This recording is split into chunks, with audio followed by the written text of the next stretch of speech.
नमस्कार, news room live में आपका स्वागत है और मैं हूं आपके साथ शीतल शर्मा। मेरे साथ मेरे सहयोगी रूपाली शर्मा भी न्यूज रूम लाइव में खबरों में शुरुआत करेंगे, लेकिन उससे पहले नजर डालेंगे इस वक्त की कुछ खास सुर्खियों पर।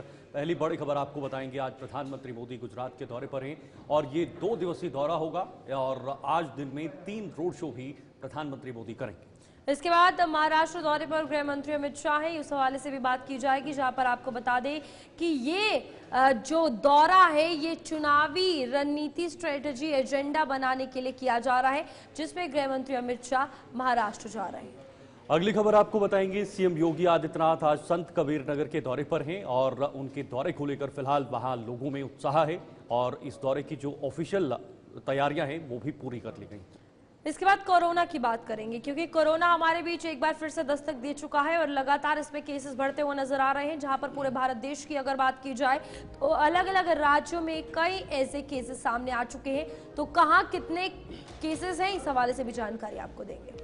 तो आज मानसून 5 राज्यों में जो है वो आ चुकी है, क्योंकि एंट्री हो चुकी है। अब मानसून जो है वो कुछ राज्यों में देखने को मिलेगा, इसका असर भी देखने को मिलेगा। तो चलिए न्यूज रूम लाइव की फिलहाल शुरुआत करते हैं आज की पहली बड़ी खबर से, और ये बड़ी खबर प्रधानमंत्री मोदी से जुड़ी है। पीएम मोदी का 2 दिवसीय गुजरात दौरा है और आज प्रधानमंत्री मोदी सुबह ही गुजरात के वडोदरा में पहुंचे हुए। वडोदरा में पीएम मोदी का भव्य रोड शो भी देखा गया। 12:30 बजे दाहोद में प्रधानमंत्री मोदी की तरफ से रैली होगी और ये करीब अभी से 1.5 घंटे के बाद का ये पूरा कार्यक्रम होना है। एक जो रोड शो है वो फिलहाल प्रधानमंत्री मोदी की तरफ से वडोदरा में हो चुका है।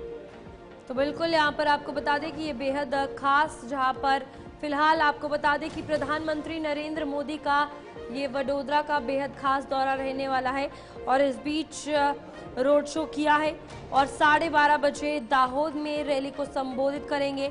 उसके बाद ऑपरेशन सिंदूर के बाद पीएम का ये गुजरात दौरा जो है वो बेहद खास माना जा रहा है। फिलहाल आपको बता दें कि 2 दिवसीय गुजरात दौरे पर प्रधानमंत्री नरेंद्र मोदी है, जहां पर रेल प्रोजेक्ट का इनॉग्रेशन और रैली भी करने वाले हैं। तो गुजरात के हवाले से अगर बात की जाए, एक रैली हो चुकी है, एक रोड शो हो चुका है और 3 रोड शो इन टोटल होने हैं गुजरात में, जिसको लेकर सभी तैयारियां पूरी। बिल्कुल हर पहलू से इन रोड शोज को देखा जा रहा है। एक तरफ ऑपरेशन सिंदूर की सफलता और उस ऑपरेशन सिंदूर के बाद जो है वो पहला गुजरात दौरा है। हालांकि एक गृह राज्य भी है प्रधानमंत्री मोदी का, वहां पर लंबे समय तक वो मुख्यमंत्री रह चुके हैं और गुजरात मॉडल पूरे देश में एक विकसित मॉडल के तौर पर उन्होंने रखा भी है। और इसके साथ साथ कई परियोजनाएं होंगी, कई ऑफिशियल जो उद्घाटन होंगे वो भी पीएम मोदी की तरफ से किए जाएंगे। इसके साथ साथ ऑपरेशन सिंदूर का जो झलक है अब वो भी इस रोड शो में देखने को मिल रही है। जो तस्वीरें आपको हमने दिखाई थी पहले, उन तस्वीरों में आप देख रहे होंगे कैसे आम लोगों ने पीएम मोदी का वहां पर हाथों में तिरंगे लिए और भारत माता की जय के नारे लगाकर या जय जय घोष लगाकर जो है वो वहां पर अभिनंदन किया और सेना के पराक्रम को लेकर एक बड़ा परिचय देने की यहाँ पर आम लोगों की तरफ से कोशिश की गई। फूलों की वर्षा की गई। दोनों तरफ लोग जो हैं वो तिरंगे लेकर भारत माँ को जो है वो कहीं ना कहीं नमन कर रहे हैं और कह रहे हैं कि भारत एक शक्तिशाली देश है और आगे बढ़ रहा है और पीएम मोदी के नेतृत्व में ये इसी तरह से आगे बढ़ेगा। तो बिल्कुल यहाँ वडोदरा में पीएम मोदी ने ये रोड शो किया, जिसकी सुंदर तस्वीरें आप अपनी स्क्रीन पर देख सकते हैं।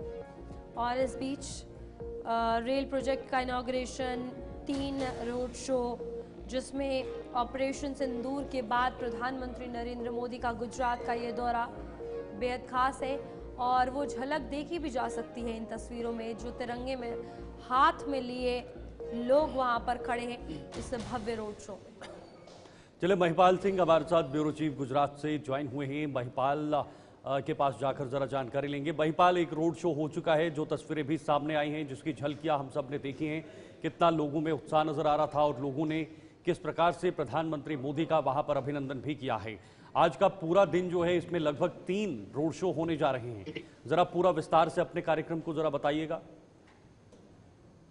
की बात करें तो पहला रोड शो यहाँ बड़ोड़ा में हुआ, तो उसमें काफी सारे लोग यहाँ की जनता, वैसे भी नरेंद्र मोदी आते हैं तो उनका अभिवादन करने के लिए तैयारी होती है और सबसे ज्यादा भीड़ जो है जमावड़ा होता है। लेकिन इस बार जो है अलग सी भीड़ है, लोग तिरंगा लेके, क्योंकि कहीं ना कहीं जिस तरीके से पहलगाम हमला हुआ था उसका जो बदला जिस तरीके से सेना ने लिया और जैसे प्रधानमंत्री नरेंद्र मोदी के नेतृत्व में लिया, तो और वैसे में अभी आते हैं तो अभिवादन कुछ अलग सा था और जिस तरीके से देखा कि कर्नल कुरैशी का जो फैमिली है, उन्होंने उनका अभिवादन किया, पुष्प गुच्छ से उनका स्वागत किया, यानी कहीं न कहीं लोगों में ये बात साफ तौर पे अपने पीएम के लिए बहुत ही अच्छी उम्र की आ रही है और उन्होंने अच्छा अभिवादन किया। ये तो थी अभी बड़ौदा की रैली की बात। इसके बाद अभी आज शाम को 6:30 बजे यहाँ अहमदाबाद में भी उनकी रैली है और साथ ही साथ में कल सुबह में देखा जाए तो यहाँ गांधीनगर में भी उनकी रैली होगी। तो कहीं ना कहीं ये 3 रैलियां हैं जो गुजरात में आके उन्होंने अरेंज किए और एक बड़ौदा में की। वहाँ लोगों ने काफी अच्छा रिस्पॉन्स दिए, लोग काफी उत्साहित नजर आए। तो वैसे अभी अहमदाबाद की भी बात करें तो अहमदाबाद में भी लोग अभी से उत्साहित है। वो जिस जगह पे निर्धारित किया गया रूट है वहां पे लोग जाने के लिए उत्सुक हो रहे हैं और कहीं ना कहीं ये सारे प्रोग्राम को नरेंद्र मोदी का स्वागत करने के लिए तैयार है। ऑपरेशन सिंदूर के बाद गुजरात गए हैं प्रधानमंत्री नरेंद्र मोदी। हालांकि बाकी राज्य भी थे और इस बीच गुजरात में पहले रक्षा मंत्री राजनाथ सिंह का जाना, एक एक करके सबका जाना, एक अलग जो प्रेजेंटेशन है वो कहीं ना कहीं प्रधानमंत्री नरेंद्र मोदी ओवरऑल जो एजेंडा खेला गया, जो डिफेंस के हवाले से बनाया गया और वो शान दिखाते हुए नजर आ रहे हैं, तो लोग भी उसका समर्थन कर रहे हैं। यानी कि जो ट्रस्ट है वो दोनों तरफ देखा जा सकता है। जिस तरीके से आज तिरंगा लोग हाथ में लिए खड़े हैं, प्रधानमंत्री नरेंद्र मोदी निकल रहे हैं वहां से। जी बिल्कुल रूपाली, जिस तरीके से लोग अभी उनका अभिवादन करते हैं, तिरंगा हाथ में लिए है और जिस तरीके से एजेंडा जो पूरा तैयार किया गया था, वैसे पहले रक्षा मंत्री आए, फिर गृह मंत्री अमित शाह आए, वैसे पूरे लोग यहाँ पे आए और सेना का जिस तरीके से अभिवादन किया और सेना की उन्होंने वाहवाही की और साथ ही साथ में प्रधानमंत्री नरेंद्र मोदी भी आज आते हैं, तो जिस तरीके से लोगों का अभिवादन करते हैं तो बहुत सी चीज मायने रखती है और लोगों में काफी उत्साह देखा जा रहा है। क्योंकि गुजरात में कहीं ना कहीं लोग जानते हैं कि जब भी नरेंद्र मोदी आते हैं गुजरात का देखते हैं, गुजरात का विकास मॉडल आगे करते हैं और बहुत सारी भेंट सौगात देते हैं। लेकिन इस बार कहीं ना कहीं ये जो बात जो देखी जा रही है वो बहुत ही देशभक्ति वाली बात देखी जा रही है। लोगों में बहुत ही उनके लिए जो सम्मान होना चाहिए वो ज्यादा बड़ा हुआ नजर आ रहा है इस बार। महिपाल, दूसरा रोड शो कहां पर होगा? ये जो बाकी बचे हुए 2 रोड शो हैं वो कहां पर होंगे? उनकी लोकेशन क्या रहेगी और उसकी रूपरेखा क्या है? उसके अलावा जो ऑफिशियल कार्यक्रम है पीएम मोदी के, उन पे भी जरा नजर डालिएगा। शीतल, जिस तरीके से बात करें तो अभी दाहोद में नरेंद्र मोदी का जाना है, वहां पर जाके उनको एक जो रेल जो है कार्गो रेल का जो वहां पे उद्घाटन करेंगे, वहां पे जिस तरीके से लोगों को समर्पित करने वाले हैं, वहां पे एक जो इंजन बनके तैयार है 9000 हॉर्स पावर का, तो वैसे दूसरे 1200 इंजन वहां पे तैयार किए जाएंगे। यानी कहीं ना कहीं वो प्लांट का वो उद्घाटन करेंगे। साथ ही साथ में अभी देखा जा रहा है कि 6:30 बजे आज शाम को यहाँ अहमदाबाद में भी उनका रोड शो होने वाला है। साथ ही साथ में भुज में भी, कच्छ में भी जिस तरीके से परियोजनाएं दूसरी भी है, लोगों को वो खुली रखेंगे और साथ ही साथ में कल सुबह में भी गांधीनगर में उनका रोड शो होने वाला है। महात्मा मंदिर में भी उनका एक कार्यक्रम रखा गया है। ठीक है, बहुत बहुत शुक्रिया आपका महिपाल, ये जानकारी साझा करने के लिए। महिपाल ब्यूरो चीफ हमारे साथ बने हुए थे। आगे बढ़ेंगे लेकिन उससे पहले आपको सीधे इस वक्त लिए चलते हैं हरियाणा के मुख्यमंत्री लाडवा से संबोधन कर रहे हैं।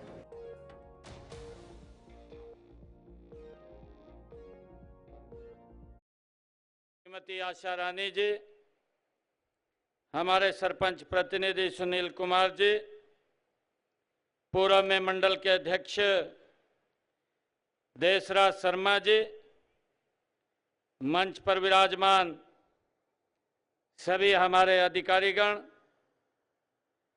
हमारे पशुपालन विभाग के अधिकारी और उपस्थित सभी महानुभाव, आप सबको दोनों हाथ जोड़ करके राम राम करता हूं। आज का ये दिन हम सब के लिए बड़े गर्व का दिन है। मुझे खुशी है कि आज एक ऐसा स्थान हमारे यहाँ इस क्षेत्र के अंदर जुड़ा है जिसका आज उद्घाटन हुआ है कि हमारे किसान भाइयों को, हमारे श्रमिक भाइयों को, जो एक रोजगार का भी साधन ये साथ में चलता है और ऐसा रोजगार है कि जिससे व्यक्ति अपने पूरे परिवार को आगे बढ़ा सकता है। आज इस पशुपालन विभाग के द्वारा ये राजकीय पशु चिकित्सालय आज इसका उद्घाटन हुआ है। इसके लिए मैं आप सबको बहुत बहुत बधाई देता हूं, शुभकामनाएं देता हूं। मुझे ये भी खुशी है कि जो ये पशु चिकित्सालय यहां खुला है, इस पशु चिकित्सालय में जिसके ऊपर 4,67,00,000 रुपया खर्च आया है और यहां पर ये हॉस्पिटल सभी आधुनिक सुविधाओं से ये सुसज्जित है। यहां पर्याप्त संख्या में डॉक्टर भी हैं, यहां पर ऑपरेशन थिएटर भी है, यहां पर लेबोरेटरी भी है। लेबोरेटरी के साथ साथ यहां पर पशुओं को अगर कोई फ्रैक्चर आ जाता है तो एक्सरे मशीन भी है। ये पहला ऐसा हॉस्पिटल जिसमें सभी सुविधाएं इसमें सुसज्जित हैं, क्योंकि ये बड़ा हॉस्पिटल यहाँ पर आज आप लोगों को समर्पित हुआ है। इसके लिए मैं आप सबको बहुत बहुत बधाई देता हूँ, शुभकामनाएं देता हूँ। जैसा मैंने बताया भी है कि किसान अपनी अलग इनकम के लिए दुधारू पशुओं को वो पालता है और दुधारू पशुओं के माध्यम से एक इनकम का साधन खड़ा होता है। पशुओं में कोई दिक्कत आ जाए, कोई बीमारी आ जाए, बीमार हो जाए या कोई फ्रैक्चर आ जाए,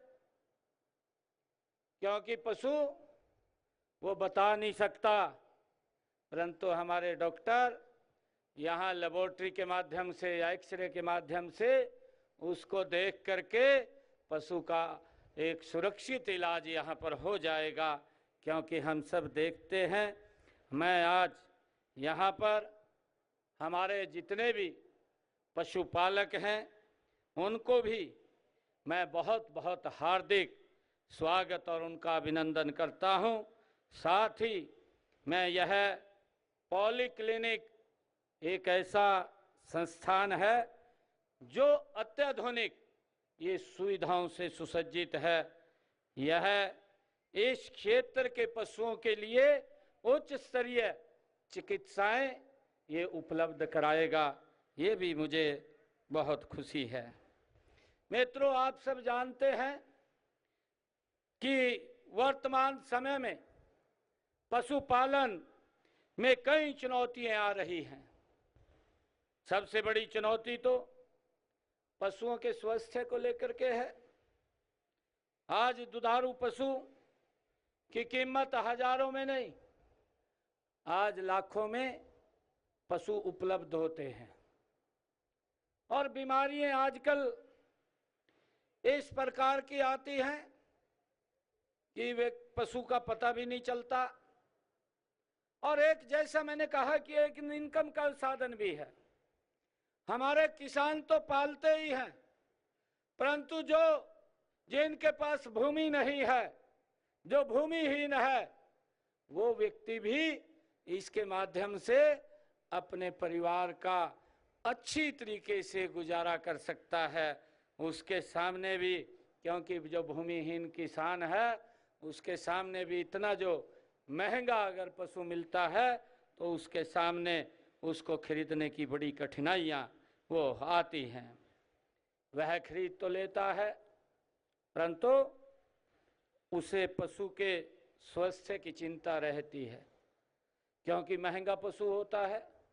उसे लगता है कि बीमारी आ गई तो कुछ भी हो सकता है, परंतु इसका जो यहाँ पर ये पशु चिकित्सा केंद्र खुला है, ये संस्थान खुला है, आज इस पॉलीक्लिनिक का आज उद्घाटन हुआ है।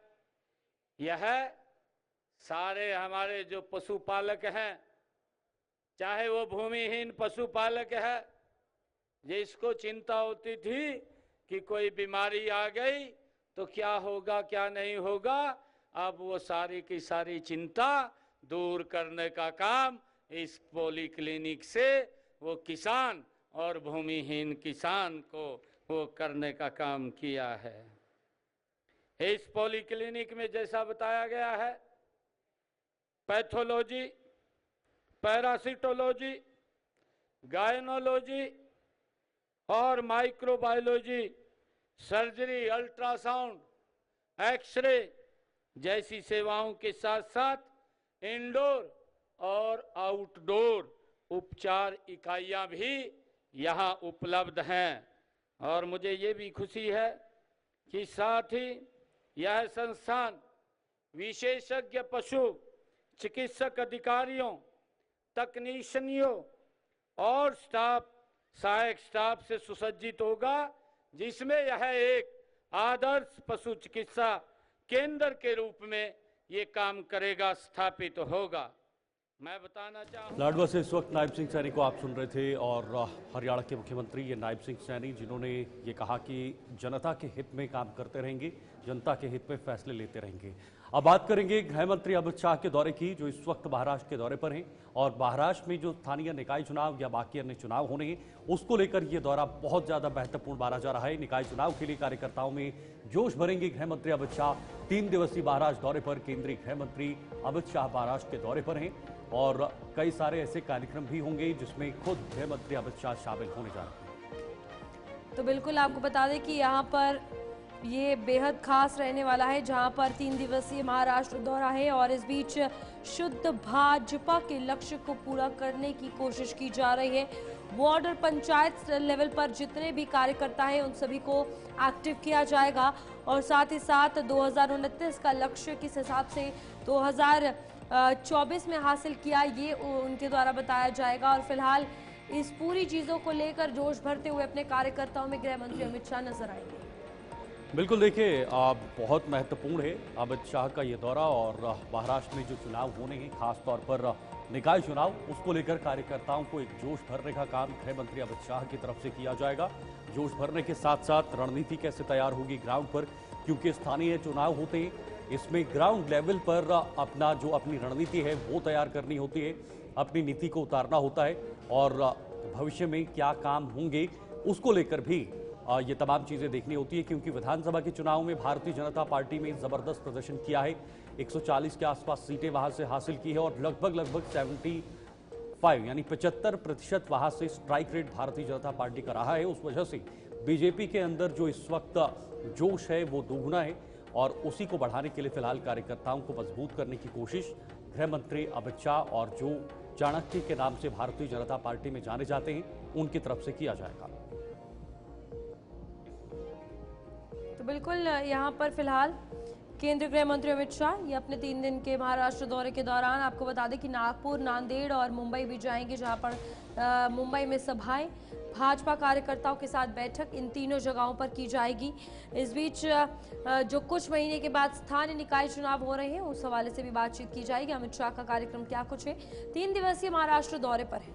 बिल्कुल, इसके अलावा नागपुर, नांदेड़ और मुंबई में सभाएं हैं गृह मंत्री अमित शाह की, इनको भी वहां पर वो संबोधित करेंगे। इसी के साथ बीजेपी कार्यकर्ताओं के साथ ही बैठकों का जो सिलसिला है वो जारी रहेगा। बिल्कुल, ये बहुत महत्वपूर्ण पार्ट है, क्योंकि भारतीय जनता पार्टी हमेशा से केंद्र से लेकर राज्य और राज्य से लेकर जिला तक, जिले से लेकर बूथ तक अपने कार्यकर्ताओं को मजबूत करते हैं, और इसी कड़ी में फिलहाल गृह मंत्री अमित शाह की तरफ से ये किया जा रहा है।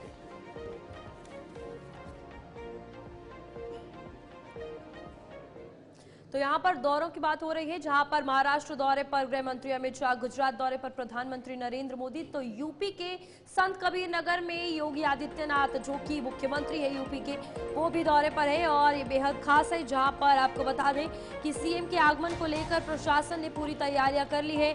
मंदिर पर माथा टेक कर प्रदर्शनी का अवलोकन जो है वो सीएम योगी आदित्यनाथ करेंगे, तो जनसभा को संबोधित करेंगे और करोड़ों की सौगात देते हुए भी नजर आएंगे। बिल्कुल, देखिए एक तरफ गृह मंत्री अमित शाह, एक तरफ प्रधानमंत्री आज गुजरात के दौरे पर हैं, गृह मंत्री अमित शाह महाराष्ट्र के दौरे पर हैं, और उत्तर प्रदेश के मुख्यमंत्री योगी आदित्यनाथ भी अपने प्रदेश के अंदर अलग अलग जिलों का दौरा करते हैं। आज वो संत कबीर नगर के दौरे पर हैं, जहां पर उनके आगमन को लेकर फिलहाल प्रशासन की तरफ से पूरी तैयारियां कर ली गई हैं। मंदिर पर माथा टेक कर प्रदर्शनी का अवलोकन भी सीएम की तरफ से किया जाएगा। इसके साथ साथ जनसभा को संबोधित कर करोड़ों की सौगात भी सीएम योगी आदित्यनाथ की तरफ से दी जाएगी। फिलहाल तस्वीरें सामने हैं और सीधी तस्वीरें आप तक पहुंचाने की हम कोशिश कर रहे हैं और ये एक कार्यक्रम में संत कबीर नगर में सीएम योगी आदित्यनाथ पहुंच चुके हैं और इस कार्यक्रम की एक जो रूपरेखा है उसकी प्रक्रिया में फिलहाल उन्होंने अपना काम शुरू कर दिया है। पर ध्यान दिया जाता है। अब इसके बाद टैबलेट वितरण किया जाएगा।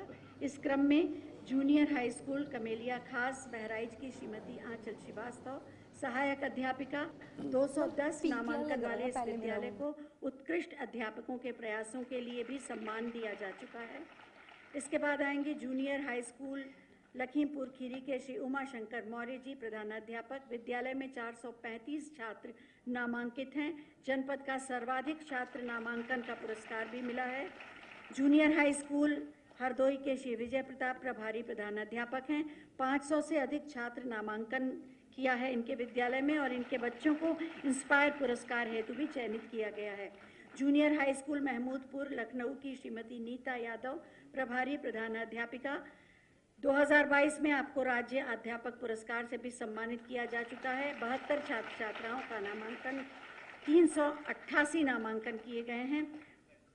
पूर्व माध्यमिक विद्यालय अयोध्या के डॉक्टर मोहम्मद कलीम प्रधानाध्यापक 402 छात्र नामांकन वाले विद्यालय हैं और इनको सर्वाधिक छात्र के विद्यालय का प्रशस्ति पत्र दिया गया है। अब इसके बाद स्मार्ट क्लास की स्थापना के प्रमाण पत्र दिए जाएंगे। पीएनसी उच्च प्राथमिक विद्यालय बुलंदशहर की सुश्री आशा दिवाकर प्रभारी प्रधानाध्यापिका। विद्यालय में 1223 छात्र छात्राएं नामांकित हैं। इसे निपुण विद्यालय भी घोषित किया गया है। कंपोजिट विद्यालय बाराबंकी की सुश्री सुषमा यादव प्रभारी प्रधानाध्यापिका। विद्यालय में 553 छात्र छात्राएं नामांकित हैं। इसे भी निपुण विद्यालय घोषित किया गया है। Junior high school Munderwa Gonda के श्री राम शंकर मिश्रा जी प्रधानाध्यापक। विद्यालय में 15 वर्षों से औसतन 500 से 600 नामांकन वाले इस विद्यालय में वर्तमान में 525 छात्र छात्राएं नामांकित हैं। पीएमसी कंपोजिट विद्यालय मुजफ्फरनगर के श्री मुकेश शर्मा जी प्रधानाध्यापक। विद्यालय में 885 छात्र छात्राएं नामांकित हैं। इसके बाद कंपोजिट चकलाला भदोही के श्री रमेश चंद्र पाठक जी प्रभारी प्रधानाध्यापक। विद्यालय में 623 छात्र छात्राएं नामांकित हैं। विद्यालय को सर्वाधिक नामांकन हेतु भी जिलाधिकारी द्वारा सम्मानित किया गया है। इसके बाद आईसीटी लैब की स्थापना वाले विद्यालयों को दिया जाएगा। पीएमसी कंपोजिट विद्यालय देवरिया के श्री खुर्शीद अहमद सहायक अध्यापक। इन्हें राज्य अध्यापक पुरस्कार और राष्ट्रीय पुरस्कार से भी सम्मानित किया गया है। 453 छात्र नामांकित हैं। पीएमसी कंपोजिट बलरामपुर के श्री राम सहायक अध्यापक। 456 छात्र नामांकन कर चुके हैं इनके विद्यालय में और राज्य अध्यापक पुरस्कार से सम्मानित हैं। उच्च प्राथमिक विद्यालय मऊ के श्री अनवारुल हक प्रधानाध्यापक हैं। शैक्षिक नवाचार में अग्रणी 234 नामांकन हैं इनके विद्यालय में। तो फिलहाल सीएम योगी को आप देख रहे थे संत कबीर नगर से लाइव आपके सामने और कुछ पत्र भी वहां पर लोगों को बांटे गए। आगे बढ़ेंगे, अब बात होगी ज्योति मल्होत्रा की। ज्योति मल्होत्रा एक ऐसा नाम जो ऑपरेशन सिंदूर के बाद खुलासे में सामने आया है। पाकिस्तान को लेकर जासूसी का आरोप उन पर लगा हुआ है और कार्रवाई उसी दिन से चल रही है। ज्योति मल्होत्रा की पुलिस रिमांड पूरी हो चुकी है और कड़ी सुरक्षा के बीच कोर्ट में पेश किया जाएगा और पुलिस के हाथ बड़ा सबूत लगा है। कुछ बड़े सबूत पुलिस के हाथ लगे ज्योति मल्होत्रा से जुड़े, उनकी जासूसी से जुड़े और देश भर की जांच एजेंसियां जांच में जुटी हुई हैं। लगातार जांच चल रही है इस पूरे मामलों को लेकर और न सिर्फ ज्योति मल्होत्रा बल्कि उनके साथ साथ कई उनके ग्रुप में ही कुछ लोगों को भी गिरफ्तार किया है और इसके अलावा उत्तर प्रदेश में, गुजरात में, हरियाणा में कुछ ऐसे जासूस हैं जिनको गिरफ्तार करने का काम किया गया है। तो बिल्कुल यहाँ पर आपको बता दूं कि ज्योति मल्होत्रा जिनका यूट्यूब अकाउंट है ट्रैवल विद जो, अब आज रिमांड पूरी हो चुकी है। अब कोर्ट में पेशी होगी और कहा जा रहा है कि हो सकता है उसके बाद दोबारा रिमांड पर भेजा जाए, लेकिन सबसे पहले लैपटॉप और मोबाइल फोन जो है वो बरामद हुए हैं, जिसमें से जो डिलीटेड डेटा है वो भी फॉरेंसिक लैब में निकाला जाएगा। चलिए फिलहाल संदीप गोयल हमारे साथ, हमारे संवाददाता इस वक्त जुड़ रहे हैं। संदीप, क्या जानकारी है आपके पास ज्योति मल्होत्रा के केस को लेकर, क्योंकि बहुत गंभीर विषय है भारत के अंदर, देश के अंदर इस तरह के लोग जो जासूसी कर रहे हैं पाकिस्तान के लिए, और बहुत ही चिंताजनक विषय है। कैसे इसकी जांच पड़ताल हो रही है और अभी जो वर्तमान स्टेटस है वो क्या है इस केस को लेकर? जी तो देखिए, बहुत महत्वपूर्ण तरीके से जो है इस मामले की जांच जो है वो सुरक्षा एजेंसियां और जो है पुलिस प्रशासन कर रहा है। और ऐसे में अब तक जो है ज्योति मल्होत्रा से अलग अलग राज्यों की पुलिस जो है हिसार पहुंची थी और पूछताछ की थी, लेकिन अभी पूछताछ जो है खत्म नहीं हुई है, यानी कि अभी जो पूछताछ है वो और आगे चलेगी। क्योंकि जिस तरह से अब ये कहा जा रहा था कि जो मोबाइल फोन और जो लैपटॉप बरामद हुए थे, हालांकि लैपटॉप से ज्यादा डाटा नहीं मिल पाया, लेकिन हाँ मोबाइल से कुछ चीजें जो निकली थी उनसे आगे बढ़कर अब पुलिस जो है काम कर रही है। और अब करनाल जो है वहां पर उस डाटा रिकवरी करने के लिए मोबाइल को भेजा गया था, और ये जानकारी है कि उनके फोन में कुछ ऐसी चीजें थी जो डिलीट की गई हैं, और कहा यह भी जा रहा है कि उनकी कुछ ऐसी फोन कॉल जो है भारत में पाकिस्तान कमिश्नर और पाकिस्तान के कुछ अधिकारियों से बातचीत की कॉल डिटेल या कुछ जानकारी उस फोन में निकल सकती है। तो इसी को लेकर अब जो है फोन के जो खुलासे होंगे, जो नई डिटेल्स निकलेंगी, उसके लिए जरूर पुलिस और दिन जो है पूछताछ के लिए उनको रिमांड पर ले सकती है। तो आज जो उनकी रिमांड के जो पूरे दिन थे वो खत्म हो रहे हैं। 26 मई को जो है सोमवार का दिन है, और ऐसे में आज पुलिस फिर से चाहेगी कि उनको रिमांड मिले, क्योंकि अब तक जो जांच या पड़ताल जो पूछताछ हुई है उसमें न सिर्फ हरियाणा बल्कि सुरक्षा एजेंसियों के साथ साथ अन्य राज्यों की जो पुलिस थी, यहाँ तक कि गोवा से लेकर मुंबई, मध्य प्रदेश, राजस्थान, यूपी तक की जो पुलिस है अब तक उनसे पूछताछ कर चुकी है। तो ऐसे में और भी क्या क्या तथ्य और क्या क्या चीजें खुल सकती हैं, इसके लिए पुलिस फिर से एक बार जो है रिमांड बढ़ाने की मांग कर सकती है। मोबाइल फोन्स की बात सामने आ रही है कि फॉरेंसिक लैब में दिया गया था, डेटा रिकवर हुआ है, उस हवाले से कोई जानकारी आई है कि क्या उसमें कॉन्टैक्ट्स थे या इंफॉर्मेशन थी?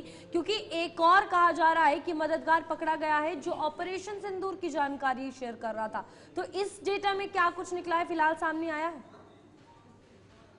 देखिए, अभी जो मोबाइल रिकवरी करने के लिए, जो डेटा रिकवरी करने के लिए उसको जो है फोरेंसिक लैब में भेजा गया है करनाल। लेकिन हाँ, कुछ जो पुलिस के सूत्र हैं वो ये बता रहे हैं कि पहले जो जांच सामने आई थी, जो मोबाइल रिकवर हो रहा है, उसमें ये कहा जाए कि कुछ नंबर डिलीट किए गए हैं जो कि पाकिस्तान की जो एजेंटों के नंबर हो सकते हैं। तो ये अभी जो पूरी जानकारी है वो पुलिस को मुहैया हालांकि फोरेंसिक डिपार्टमेंट की ओर से नहीं कराई गई है, लेकिन हाँ ये जरूर है कि ज्योति से जो जुड़े हुए जो लोग थे उनको जरूर जो है काबू करने के लिए पुलिस अभी काम आगे बढ़ा रही है। लेकिन अभी फोरेंसिक जो टीमें हैं वो उस डाटा को रिकवर करने के बाद पुलिस को सौंपेगी, और उसके बाद क्या क्या जो है उसमें डिटेल और ज्यादा निकलेंगी और क्या पूछताछ आगे बढ़ सकती है। हालांकि ज्योति मल्होत्रा के पिता से मुलाकात कराने की बात पुलिस की ओर से हालांकि नहीं कही गई है, लेकिन जो सूत्र बता रहे हैं कि पिछले दिन जो है उनको उनके पिता से मुलाकात कराई थी, और ज्योति ने ये कहा कि उनको वकील करने की जरूरत नहीं है, जज साहब ने उनके लिए वकील किया है। और हालांकि आज भी वो खुद ज्योति मल्होत्रा के पिता कोर्ट पहुंचे थे और उनसे मुलाकात करने की कोशिश करेंगे, लेकिन हालांकि पुलिस ने उनको फोन करके ये बात कही थी कि आप जो है ज्योति मल्होत्रा से मिलने के लिए कोर्ट ना पहुंचे। लेकिन 9 बजे से ही जो है वो वहां पर रुके हुए हैं, लेकिन अभी पुलिस ये तय नहीं कर पा रही है और ये बताना स्पष्ट नहीं हो पा रहा है कि आखिर कितने बजे उनकी जो है पेशी कराने के लिए पुलिस जो है कोर्ट पहुंचेगी। चलिए, बहुत बहुत धन्यवाद आपका संदीप, पे जानकारी आपने हमारे दर्शकों तक पहुंचाई और साझा की। बहुत बड़ा मैटर है पूरे देश का, देश की सुरक्षा के तंत्र का, लेकिन इसे फिलहाल निभाया जा रहा है, जांच पड़ताल हो रही है। आगे क्या निकल कर आएगा ये देखना भी बेहद ज्यादा दिलचस्प है। अब बात उत्तर प्रदेश की, जहां पर बिजली कर्मियों ने एक बहुत बड़ा जो मोर्चा है वो खोल दिया है, क्योंकि ये मामला जो है वो बिजली के प्राइवेटाइजेशन का है। उसी से जुड़ा पूरा मामला, निजीकरण के विरोध में बिजली कर्मियों का हल्ला बोल देखने को मिल रहा है। कार्य बहिष्कार पर आज निर्णय लेंगे अभियंता, क्योंकि कार्य बहिष्कार की जो बात है वो कही गई है, हड़ताल की बात की गई है 29 मई से। अब देखना होगा सरकार इस पर कैसे फैसला लेती है। तो बिल्कुल यहाँ पर आपको बता दें कि फिलहाल ये 29 मई से हड़ताल करने की चेतावनी जो है वो दी गई है, और इस बीच बिजली कर्मी 29 मई से हड़ताल पर जाने की बात कह रहे हैं, लेकिन ये भी कह रहे हैं कि उपभोक्ताओं को, यानी कि जो कंज्यूमर्स हैं, उन्हें कोई दिक्कत नहीं आने देंगे। और निजीकरण को लेकर ये बिजली कर्मचारियों का पूरा चेतावनी जो है उनकी तरफ से दी गई है। और इस बीच आपको बता दें कि विभिन्न संगठनों की बैठक में एकजुटता से ये संकल्प लिया गया कि बिजली कर्मियों ने मोर्चा खोला है, हड़ताल करने की चेतावनी दी है। बिल्कुल, देखिए, लेकिन लोगों को दिक्कतें होनी है वो लाजमी है, लेकिन सरकार ने फिलहाल ये साफ कर दिया है कि हम ऐसा नहीं होने देंगे। और सरकार ने पहले भी इस पूरे मामले को लेकर अपना रुख स्पष्ट किया है, अपना रवैया साफ किया है कि हम कतई किसी भी कीमत पर इस फैसले को वापस नहीं लेंगे। जो निजीकरण का मामला है वो होकर ही रहेगा। पिछली सरकारों में भी हुआ है, चाहे वो 2008-9 की बात हो या 13-14 की बात हो, जब वहाँ पर मायावती मुख्यमंत्री हुआ करती थी, जब अखिलेश यादव मुख्यमंत्री हुआ करते थे, उस समय भी ये मुद्दे उठे थे और वहाँ पर उन्हें फैसला वापस लेना पड़ा था। लेकिन यहाँ पर अब जबकि योगी सरकार है और ये फिर से आग बबूला होते हुए जो बिजली कर्मी है वो नजर आ रहे हैं। निजीकरण का मामला है, जाहिर सी बात है निजीकरण होगा तो जो कर्मचारी हैं उन पर जो है वो कहीं ना कहीं साया मंडराएगा, नौकरी जाने का साया मंडराएगा, काम कम होने का साया मंडराएगा। पूरी तरह से निजीकरण होगा तो वो जो लोग उसमें काम करने वाले होंगे वो भी प्राइवेट होंगे, प्राइवेट तरीके से वो उस कार्य को अंजाम देंगे, उसको इनको खतरा हो सकता है। इसी को लेकर इन्होंने एक बार फिर से मोर्चा खोल दिया।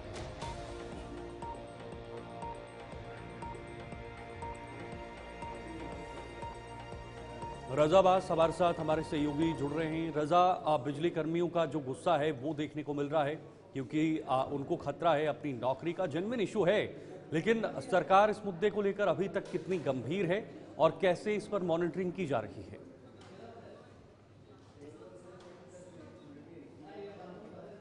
जी रजा, आप सुन पा रहे हैं? फिलहाल कट चुका है रजा का फोन, दोबारा से उनसे संपर्क साधेंगे, लेकिन ये बड़ी बात है कि अब सरकार इसे कैसे हैंडल करेगी इस पूरे मामले को लेकर। और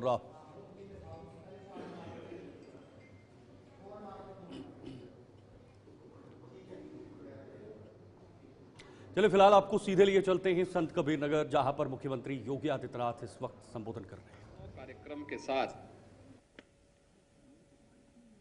उत्तर प्रदेश के भविष्य को सजाने और संवारने के एक नए कार्यक्रम का शुभारंभ करने जा रहा है। बेसिक शिक्षा परिषद के द्वारा आदरणीय प्रधानमंत्री मोदी जी के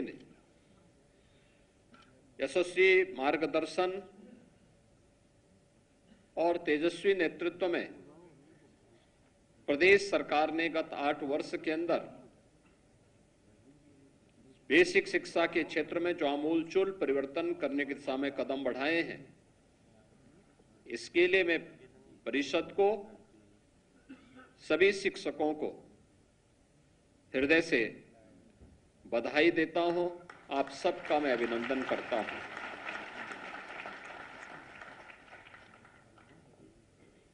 ऑपरेशन कायाकल्प से यात्रा प्रारंभ होती है और आज सीएम कंपोजिट विद्यालय और सीएम अभ्युदय विद्यालय के रूप में शिक्षा के एक नए मॉडल को प्रस्तुत करने के लिए बेसिक शिक्षा परिषद उतावला दिखाई दे रही है। याद करिए वह समय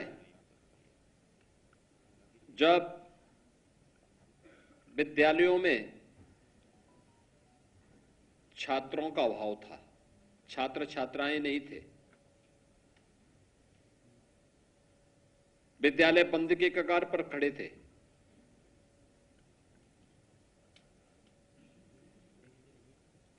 भवन जर्जर पड़े हुए थे, गंदगी हुआ करती थी, अव्यवस्था हुआ करती थी।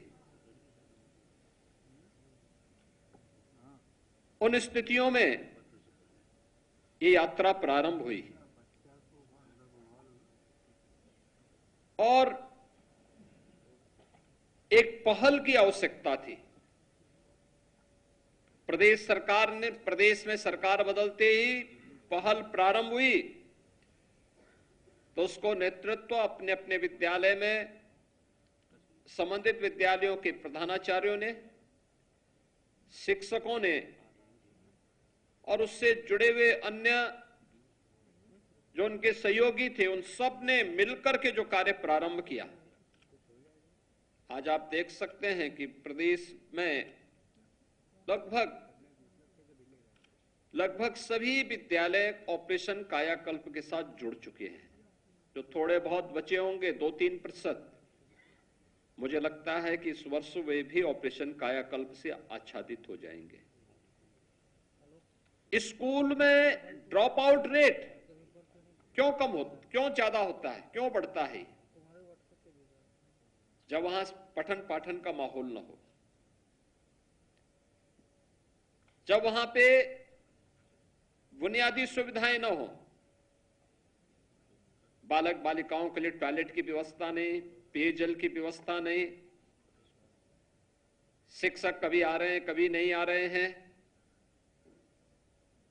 गंदगी हो, खेल कूद की कोई व्यवस्था न हो, उस शुरुआत में उस प्रकार के अनुकूल वातावरण बनाने के लिए जो अभिनव प्रयास होने चाहिए,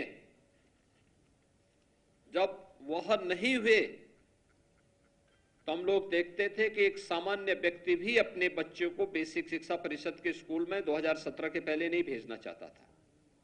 और अभी मैं देख रहा था, जब यहां पर मैं विभिन्न विद्यालयों ने जो अभिनव प्रयास किए हैं और उसके परिणाम सामने आए हैं,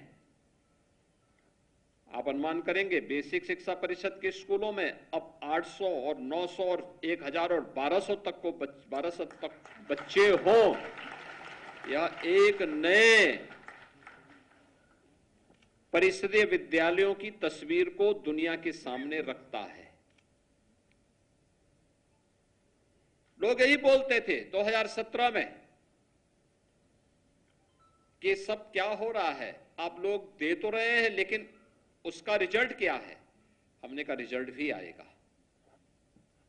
रिजल्ट भी आएगा। अभी सरकार आई है, उन बच्चों के भविष्य के साथ खिलवाड़ करने की छूट नहीं मिलनी चाहिए। जिन बच्चों ने संत कबीर नगर से बहुत सारी वहां पर परियोजनाओं का शिलान्यास भी किया और कहा कि जनता के हित में तेजी से काम करेंगे। अब आपको लिए चलेंगे गुजरात के दाहोद, जहां पर इस वक्त प्रधानमंत्री मोदी पहुंच चुके हैं और ये सीधी तस्वीरें एक बार फिर से आप सबके सामने, दाहोद से प्रधानमंत्री मोदी लाइव तस्वीरें। और देखिए किस तरह से वहां पर प्रधानमंत्री मोदी खुद पहुंचे हुए हैं और लोकोमोटिव इंजन देश को समर्पित किया जा रहा है दाहोद से, जहां पर 2 दिवसीय ये मोदी का गुजरात दौरा है। कई परियोजना का शिलान्यास भी प्रधानमंत्री मोदी की तरफ से किया जा रहा है। तो उनके साथ रेल मंत्री अश्विनी वैष्णव भी हैं, पूरा जायजा लेते हुए, क्योंकि रेल इंजन है और ये समर्पित किया गया है। इसके अलावा कई सारी परियोजनाएं हैं जो देश को समर्पित की जा रही है, गुजरात को समर्पित की जा रही है। इससे पहले आपने देखा, रोड शो देखा, लेकिन अभी जो एक रेलवे का एक जो सेटअप होता है, टेक्निकल सेटअप होता है, टेक्निकल एरिया होता है, उसका फिलहाल वहां पर खुद ही पीएम मोदी जो है वो जाकर देख रहे हैं, चेक कर रहे हैं। ये प्रधानमंत्री मोदी को अलग बनाता है। और इसी कड़ी में जो वहां पर इंजन है, जो वहां पर एक तकनीकी प्रक्रिया होती है, उसको भांपते हुए नजर आ रहे हैं। इसके साथ साथ वडोदरा के बाद ये दाहोद में प्रधानमंत्री मोदी की सीधी तस्वीरें आपके सामने। थोड़ी देर में जनसभा को भी प्रधानमंत्री की तरफ से संबोधन किया जाएगा।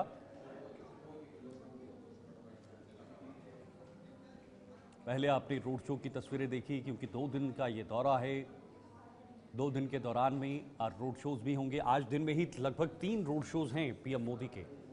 एक वडोदरा में हो चुका है, 2 और होने हैं, लेकिन उससे पहले एक कार्यक्रम में शामिल हुए हैं दाहोद में, जहां पर उनके साथ रेल मंत्री अश्विनी वैष्णव भी हैं। दाहोद से ये सौगात दी है और लोकार्पण शिलान्यास भी होने हैं। इसमें लोको मैन्युफैक्चरिंग शॉप का लोकार्पण होगा। लोकोमोटिव इंजन देश को समर्पित किया गया है। ये लोकोमोटिव इंजन है जो देश को फिलहाल प्रधानमंत्री की तरफ से समर्पित किया जा रहा है।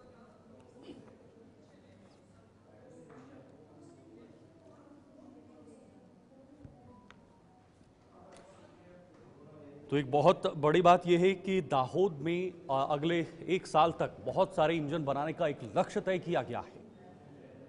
ये टारगेट तय किया गया है और इस टारगेट को पाने के लिए खुद पीएम मोदी वहां पर उनकी हौसला अफजाई करने के लिए पहुंचे हैं, ताकि उनकी हौसला अफजाई की जाए और वो अपने इस मिशन में काम करें। दाहोद से 24,000 करोड़ की जो योजनाएं हैं उनका भी शिलान्यास होगा पीएम मोदी की तरफ से। लोको मैन्युफैक्चरिंग शॉप का लोकार्पण भी किया है और जो लगातार आप इंजन से तस्वीरें देख रहे हैं, ये लोकोमोटिव इंजन है। इसकी हरी झंडी भी थोड़ी देर में प्रधानमंत्री मोदी की तरफ से दिखाई जाएगी और इसके साथ साथ कई परियोजनाएं भी इसमें शामिल हैं। लेकिन बड़ी बात यह है कि जो लोकोमोटिव इंजन है ये दाहोद में तैयार किया जा रहा है और एक साल में कई ऐसे इंजन हैं जिनको बनाने का लक्ष्य तय किया गया है, टारगेट रखा है।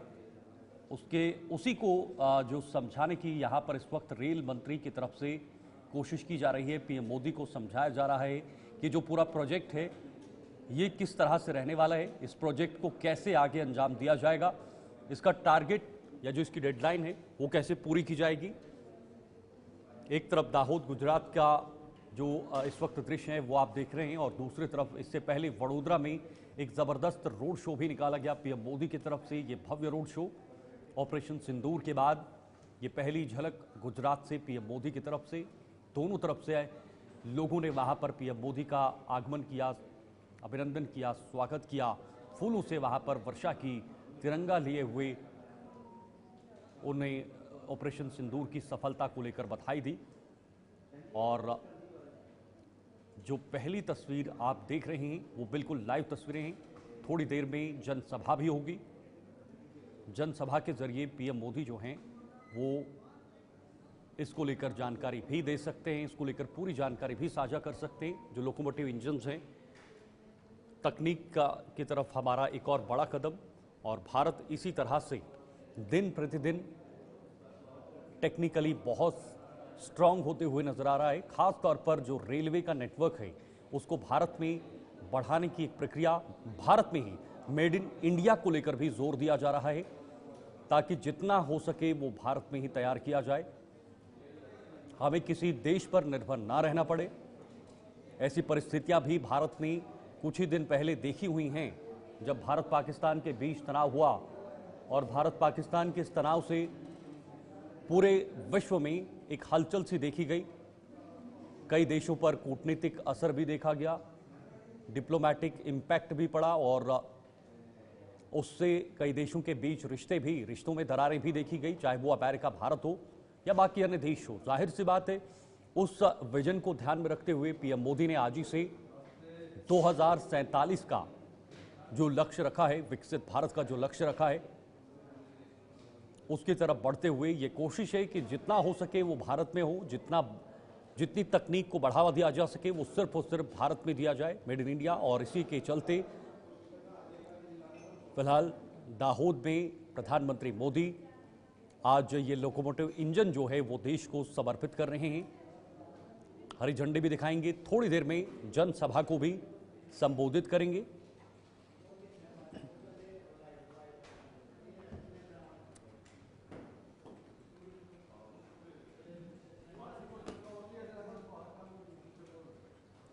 चलिए न्यूज रूम लाइव में अभी के लिए फिलहाल इतना ही। मुझे और मेरी सहयोगी को दीजिए इजाजत। नमस्कार।